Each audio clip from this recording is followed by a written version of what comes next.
Herzlich willkommen zu einem neuen Abenteuer. Diesmal wieder unterwegs mit Marina. Take 4. Die 4. Aufnahme. Wir befinden uns gerade in Helsingborg an der schwedischen Westküste. Und wir gehen jetzt den E6 auf über 1000 Kilometern in Richtung Stockholm und noch ein kleines Stückchen weiter. Denn wer mag, kann noch weiter bis zum Fähranleger gehen, nach Finnland rübersetzen und von dort aus weiter Richtung Norden gehen. Für uns startet der Weg nun allerdings erst einmal an Schwedens Westküste, hier unten direkt in Helsingborg. Wir starten hier bei diesem schönen kleinen größeren Turm. Sehr breit und ich glaube 60 Meter hoch. Wir sind heute Morgen in Helsingborg angekommen, haben uns gerade gefrühstückt und machen uns jetzt auf den Weg in diese Richtung. Geht hier noch ein Stückchen durch Helsingborg, weil ja das eine recht größere Stadt ist, und danach kommen wir irgendwann wieder an die Küste runter. Sind mal gespannt, können ein bisschen am Strand lang laufen und am Abend oder Nachmittag kommen wir zu einer schönen Hütte, bei der ich auch schon mal war, wo es einen Wasseranschluss gibt. Da kann man zelten und ja, wird bestimmt ein schöner Tag. Die Sonne scheint. Es ist jetzt Anfang Mai. Und hier kommt alles in die Blüte.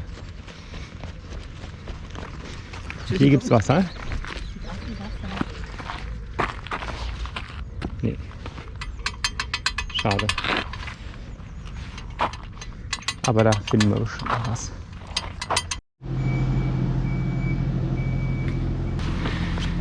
Und dieser Teil des E6 ist der Skåneläden. Der führt uns den ersten Teil an der Küste entlang.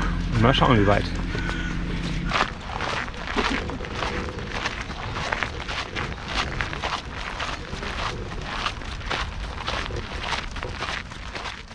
Echte Buche. Keine Rotbuche wie bei mir. Nee, Hainbuche wird du mir immer gesagt. Oder Hainbuche. Ja. Rotbuche ist es dann. Nee, das ist einfach eine Ganz normale Buche. gemeine Buche heißt die. Ah. Ganz lecker, so ein bisschen süßlich. Aber noch schön zart. Richtig pelzig die Blätter, ne? Mhm. Oh, die Blattläuse. Da waren gerade ein paar Blattläuse dran. Sie weggemacht und dann gegessen. Ah. Und jetzt habe ich mal richtig gemerkt, wie krass süß das ist. Was Weil die süß? Ameisen gehen ja immer dahin, wo die Blattläuse sind und so. Ah, ach so. Und das ist, weil das so süß ist. Weil die so einen süßen Tau von sich geben. Ja. Und das irgendwie. Das ist aber nicht das, wenn die Blätter tropfen, oder? Wer weiß, doch, kann gut sein. Echt lecker. Passt sich, weil wir hatten heute noch nichts Frisches so richtig. Dinger. Die Hainbuche.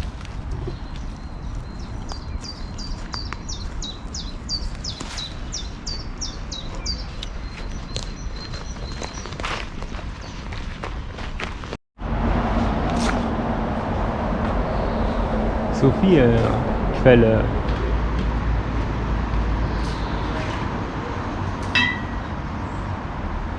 Nee. Ein kleines Stückchen weiter. Hier ist ein schöner Kräutergarten mit ganz viel Rosmarin.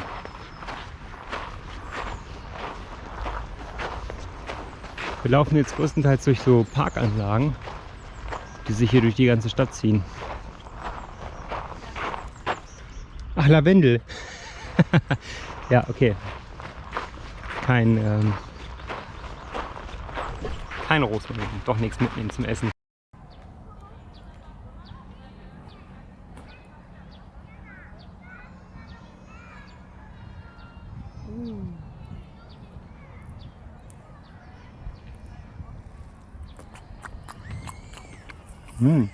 Blüten sind aber lecker.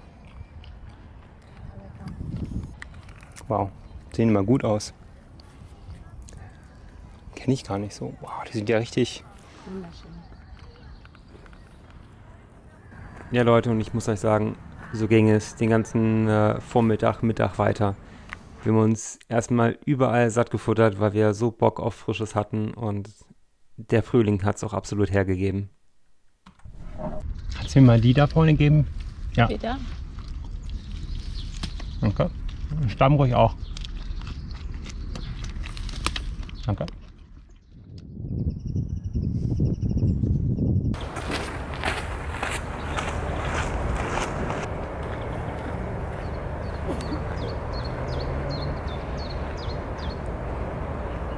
Und die ersten Plätze zum Übernachten gibt es auch schon direkt neben dem E6 Wanderweg.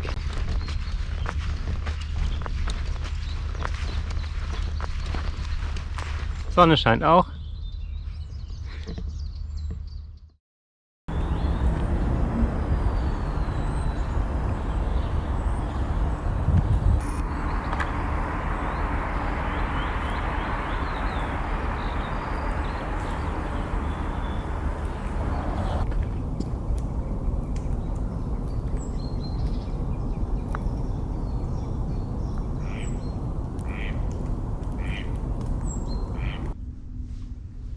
Wir sind jetzt aus der Stadt raus, also gefühlt, weil die Häuser aufgehört haben. Eben zum Schluss kam noch so ein schöner Kindergarten, richtig herrlich, so in der Natur gelegen.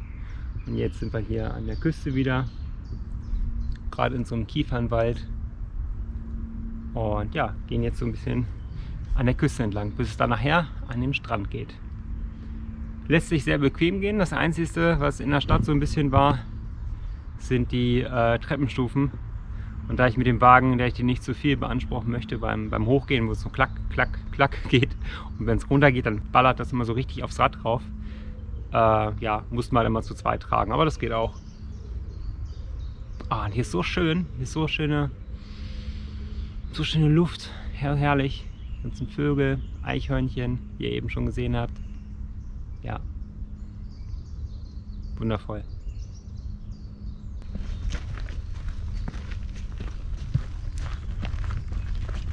Oh, wir sind am Strand.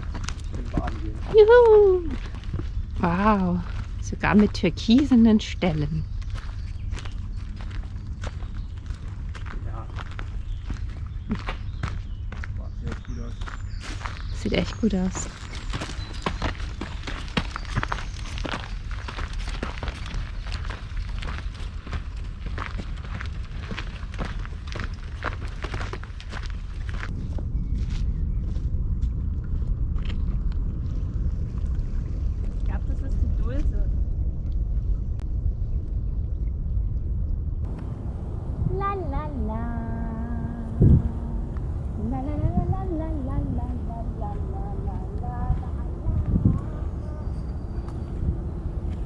Es ist so schön hier.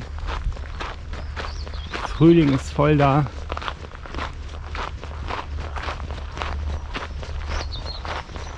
Links von uns das Meer.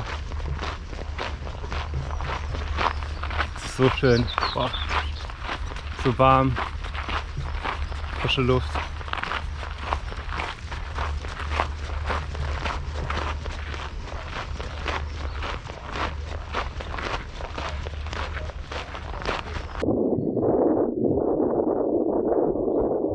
Da sind wir jetzt und wir gehen jetzt wohl noch bis nach Domsten oder wir schauen mal. Und dann geht es hier die Küste weiter hoch bis zu der Spitze und da gehen wir dann rechts weiter.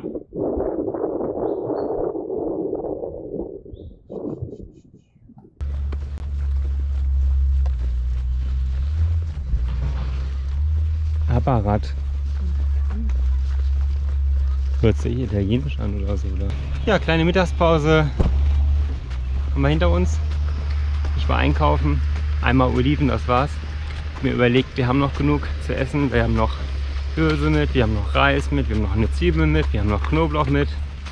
Und es gibt gerade ganz viel Wildkräuter, vielleicht noch ein paar Brennnesseln. Da können wir so viel mitmachen. Linsen haben wir auch noch. Also, und morgen kommen wir an 3 Supermärkten wieder vorbei. Unnötig was zu kaufen und unnötig mitzuschleppen. Erstmal so ein bisschen aufbrauchen, was wir haben.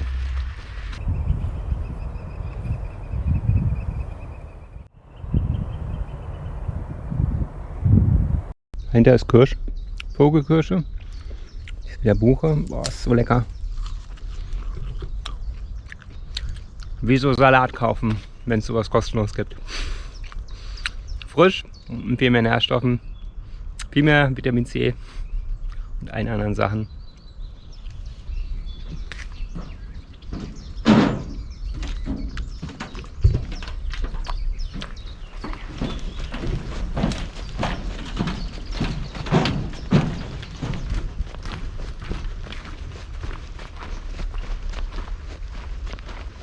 Ich freue mich schon, wenn wir morgen diese Landspitze erreichen.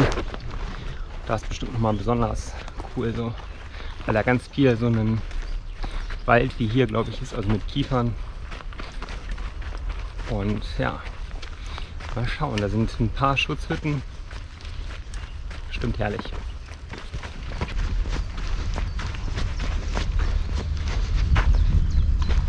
Hier seht ihr Marina bei ihrer zweiten Lieblingsbeschäftigung, und zwar ist das Steine sammeln. Denn sie malt damit abstrakte Kunst, sozusagen mit Naturpigmenten. Den Link dazu könnt ihr auch in der Videobeschreibung sehen, wenn ihr euch mal einen kleinen Eindruck machen möchtet. Unser Abendessen haben wir auch schon. Und fleißig gesammelt. Was es gibt. Brennnesseln. Boah, das wird ein Festschmaus. Jetzt sind wir jetzt aus diesem Naturschutzgebiet raus. Hier gibt es ganz viele kleine Hüttchen. Ja, hier gelegen, echt schön. Teilweise haben die auch so richtig geile Funktionen, so Schiebetüren mit Mückennetz, sodass man die im Sommer die ganze Zeit drin sein kann. Boah, total herrlich. Da drin zu schlafen muss so schön sein.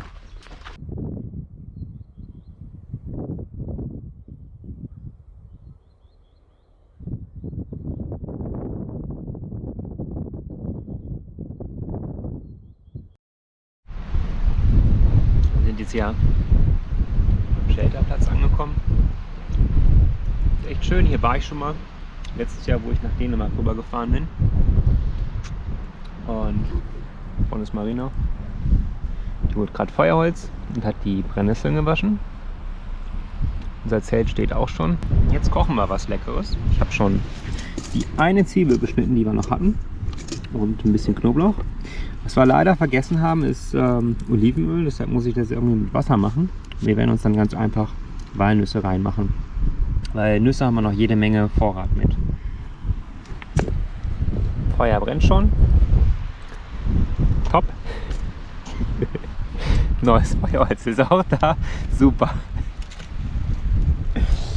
Ja, und dazu gibt es zum Brennnesselspinat Langkornreis. Ich werde jetzt erst den Spinat machen und dann fülle ich den in diesen kleinen Pott hier um, weil wir haben einen großen Pott mit und den kleinen Pott.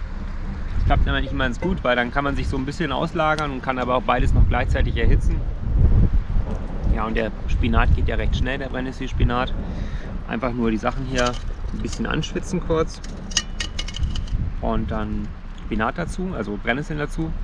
Das Ganze so ein bisschen anschwitzen, eigentlich in Öl. Und dann kommt das Wasser recht gut raus, womit man die Brennnesseln gewaschen hat. Oder man macht noch ein bisschen Wasser mit rein, dass das Ganze so vor sich hin gedämpft wird. Und ja, man kann die Brennnessel schon vorher oder auch danach klein schneiden. Kommt noch eine Prise Salz dazu und es schmeckt echt sehr gut. Richtig lecker. Also mir schmeckt es, ich weiß nicht, ob es mir sogar besser als Spinat schmeckt. Schmeckt unheimlich gut. Und wir sind sehr gespannt, wie das mit den Brennnesseln ist, weil die hier alle so in der Wassernähe wuchsen. Und Marina hat gesagt, sie hatte schon mal ganz viel Kräuter am Strand gegessen in England. Und da seien die auch sehr intensiv. Mal schauen. Also ich lasse mich überraschen. Ich habe das zu Hause auch schon öfters mal gegessen. Vielleicht schmeckt es ja diesmal noch ein bisschen intensiver. Schauen wir mal. Auf jeden Fall sehr schön hier. Brennnesselspinat ist fertig. Klein bisschen eingekocht. Und auf dem Feuer ist jetzt der Reis. Gleich ein bisschen mehr, für morgen früh auch noch 500 Gramm so in etwa.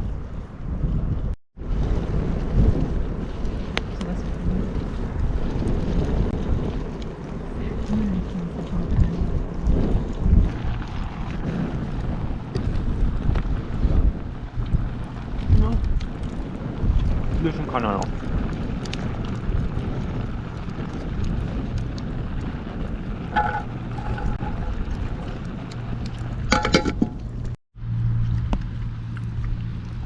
Reis ist fertig. Heiß, heiß. Ein bisschen Walnüsse. Und hat noch ein bisschen Hefeflocken und Senf. Schmeckt echt gut, also sehr, sehr lecker.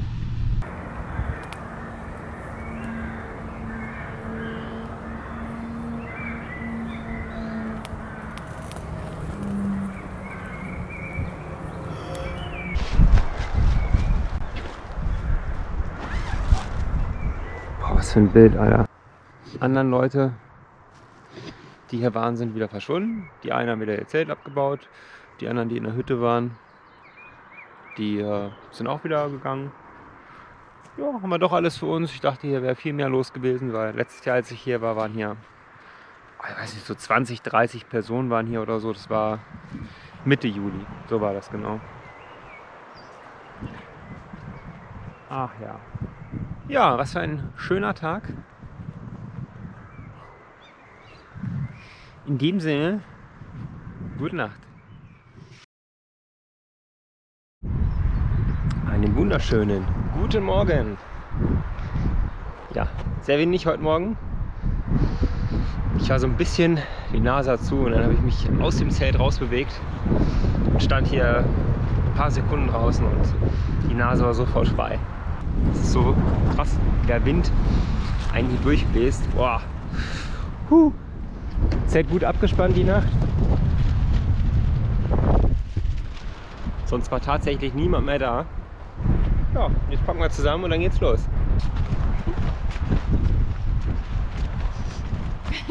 Ist das schön heute. Jetzt geht's als nächstes nach Pieken. Da ist ein Supermarkt.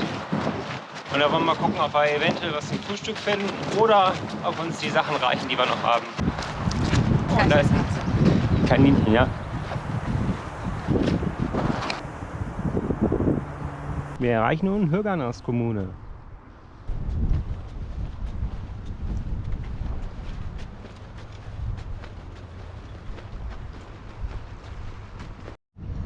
Einmal beim ICA Market gewesen. Rote Zwiebeln, damit wir wieder Brennnesselspinat machen können. Einmal Sauerkraut und 2 Gurken. Entlang der Strandpromenade. Und da vorne sieht man schon die Landspitze. Die letzte Landspitze, bevor es dann rechts der Richtung Osten geht.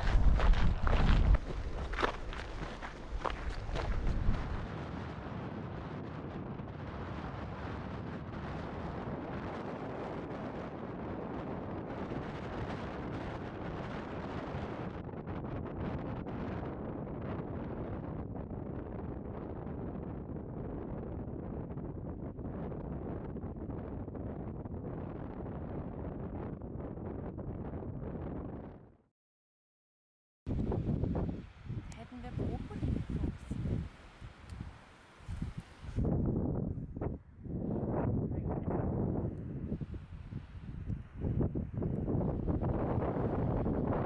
Pflückt. Lecker, lecker, das wird wieder gut.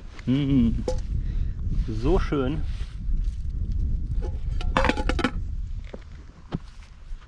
Und jetzt sind wir gleich in der nächsten Ortschaft. Da ist so eine kleine Schutzhütte. Das ist ganz cool, hier ist überall wächst hier Meerkohl. Allerdings wissen wir leider nicht, weil in Deutschland ist der Meerkohl geschützt, also die Pflanze steht unter Naturschutz, und wir wissen nicht, wie das hier ist. Sonst hätten wir sich auch Meerkohl pflücken können und sich Meerkohl machen können. Wäre natürlich auch sehr lecker. Haben wir auch online noch nichts gefunden, aber wir gucken vielleicht noch mal und vielleicht finden wir dazu noch irgendeine Info.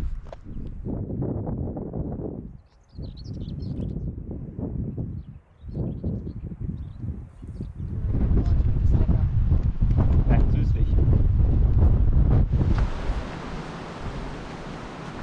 Wir sind jetzt fast beim Shelter angekommen, in so einer nächsten kleineren Stadt, wo auch noch ein Supermarkt ist. Und die Geschäfte haben wir unten schon zu. Wir haben eben schon geguckt, ob wir einen Kaffee bekommen. Aber geschlossen. Und jetzt soll es hier in dieses kleine Waldstückchen reingehen. Ja, und hier soll angeblich ein Shelter sein. Wasser haben wir auch noch nicht nachgefüllt, weil es gab zwar schon so eine Wasserstelle, aber da war das noch nicht angeschlossen. Vielleicht damit im Winter die Leitungen nicht einfrieren. Oder hier gibt es direkt Wasser am Campbell. Noch besser.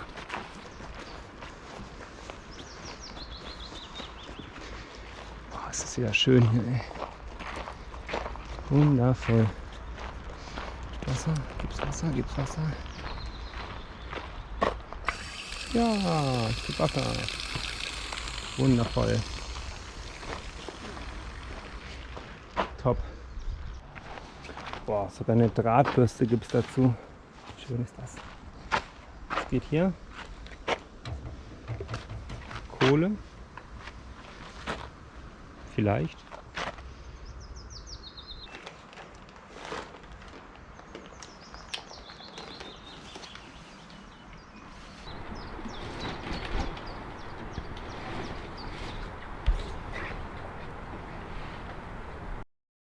Das ist jede Menge.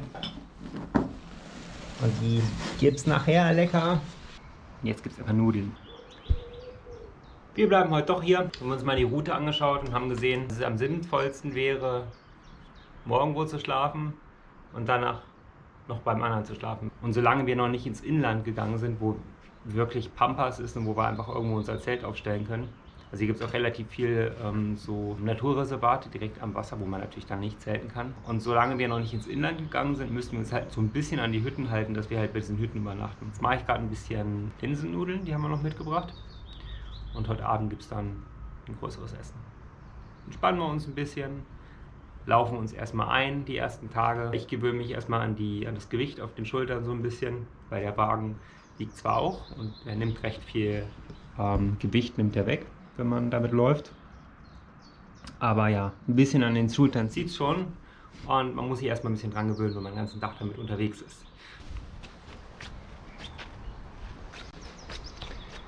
Oh, das ist so schön hier, so windstill. Lecker, lecker.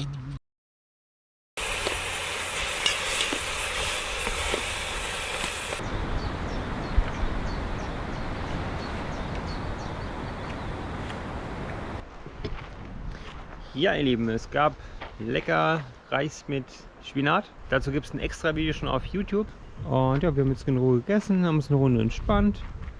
Die Sonne geht so langsam unter, es ist jetzt 8 Uhr oder so. Ja, und dann schlafen wir heute hier so drin. Allerdings auch ohne Mückennetz, weil hier ist so wenig los, also hier sind keine Mücken.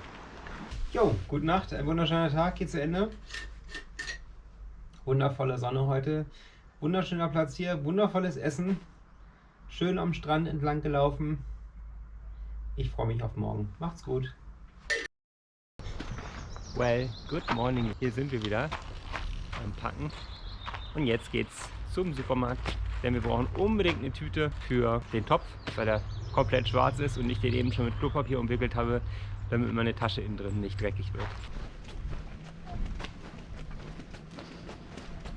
Und wir befinden uns auf dem Umweg, denn wir wurden eben angequatscht von 2 Schweden und die haben uns erzählt, dass Kullaberg, diese Landspitze, wo wir hin wollten, dass da gestern Nachmittag ein Feuer ausgebrochen ist und dass die wohl irgendwie angefangen haben, schon aus der Luft irgendwelche Wasserbomben darauf zu werfen. Ihr wisst, was ich meine, mit so einem Löschflugzeug. Und jetzt gehen wir leider einen Umweg. Hätte ich mir gerne angeschaut, diese Landspitze.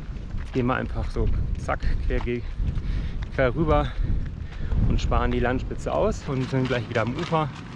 Wir haben jetzt schon die Hälfte der Strecke hinter uns, sind so 5 Kilometer oder so.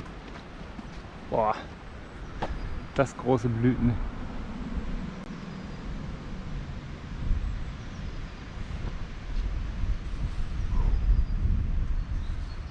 Der Piratenkiosken.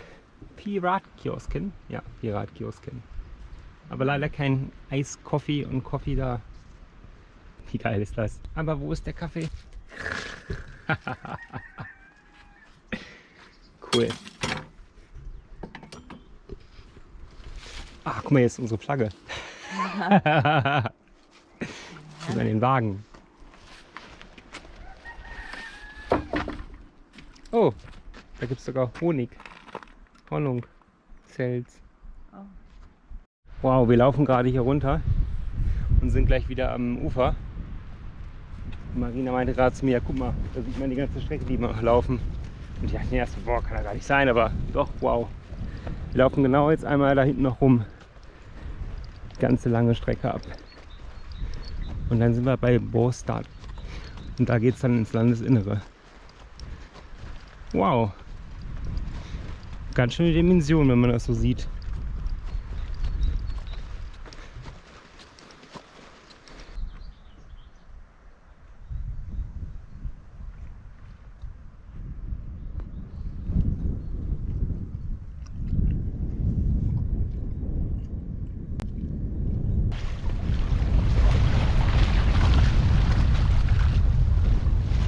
Ich glaube, wenn es nicht so windig wäre, würde ich glatt reingehen.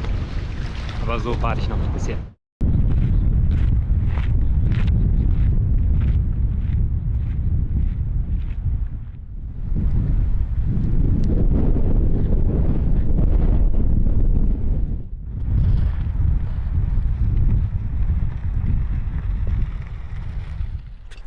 Jo, es geht jetzt weiter an dieser wunderschönen Küste hier entlang. Boah, es ist so herrlich, so schön.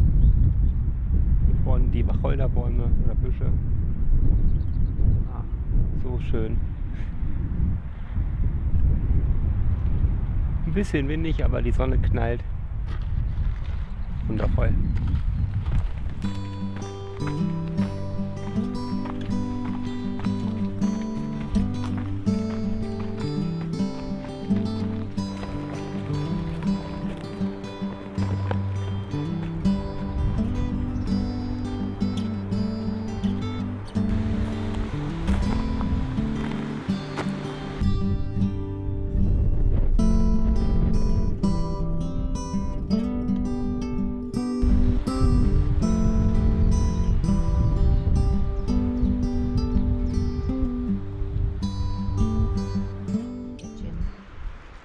Der gute Wacholder. Oder wie unsere Halsketten. Das ist Wacholderholz. Ja, das Wacholderholz. Boah, es ist so schön hier. Man hört nur den Wind, der durch die Bäume rauscht. Man sieht nur das Meer. Man hört keine Menschen. Die Sonne scheint. Es ist einfach so schön.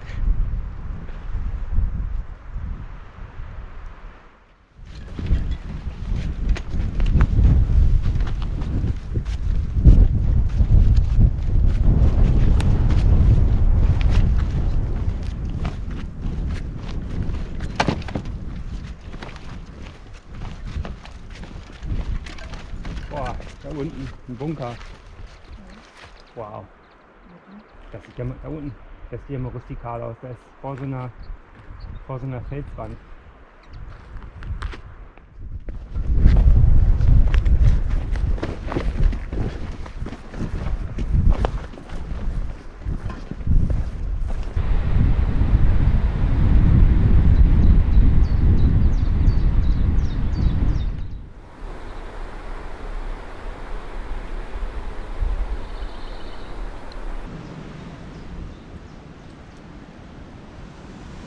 Gibt gerade ein bisschen Gundermann.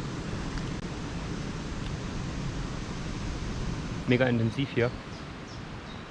Und Löwenzahn gab es auch schon jede Menge. Ja. Wie im Elbenland hier. Mega schön.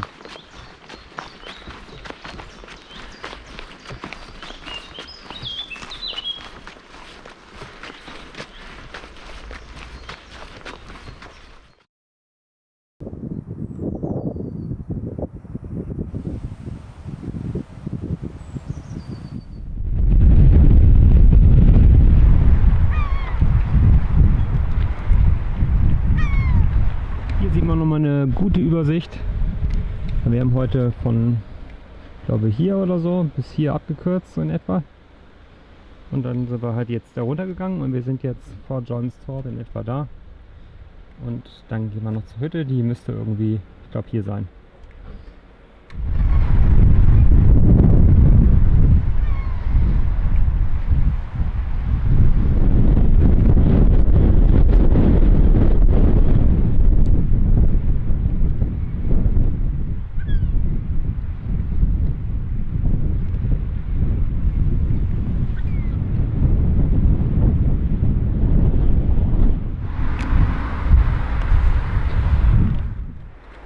machen jetzt so einen kleinen Umweg, gehen doch nochmal zum Supermarkt, wollen das heute irgendwie nutzen, bevor wir zur Hütte gehen. Ja, das ist eine kleine, schöne Ortschaft, so scheint es. Und wir gehen jetzt so quer durch und an der Küste wird es so einen kleinen Schlenker machen. Die letzten windigen Meter bis zur Schutzhütte. Es stürmt, aber die Sonne ist schön warm.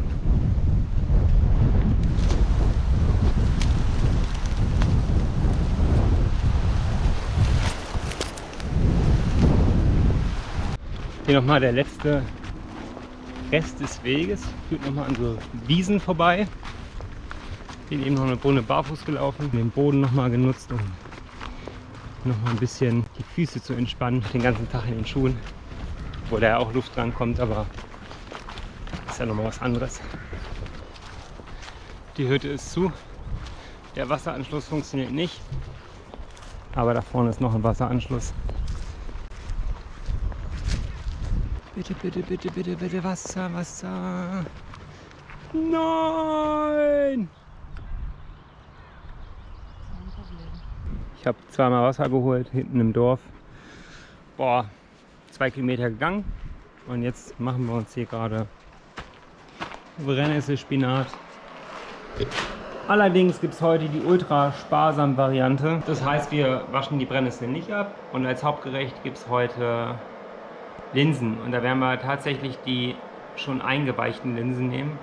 Weil wir haben zwar noch getrocknete, aber wir haben noch Hirse. Also wir haben noch Hirse, wir haben noch Linsen getrocknete. Und das war's.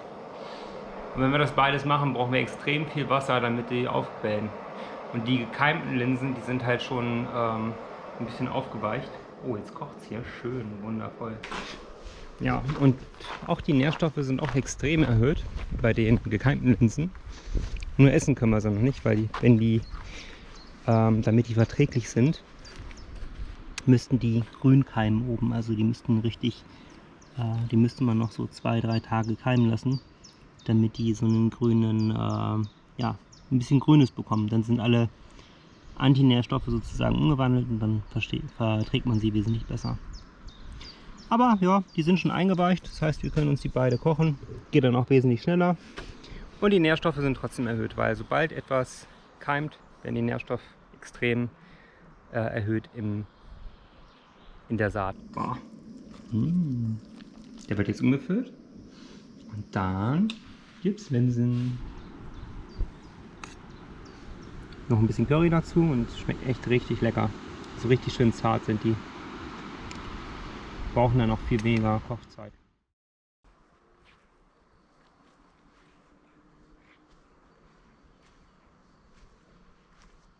Und hier gibt es so verschiedene Abteile. Finde ich ganz nett. Oben sind halt keine Fenster drin. Ist immer recht gut belüftet. So. Und da habe ich die ganzen Sachen erstmal so ein bisschen hingetan.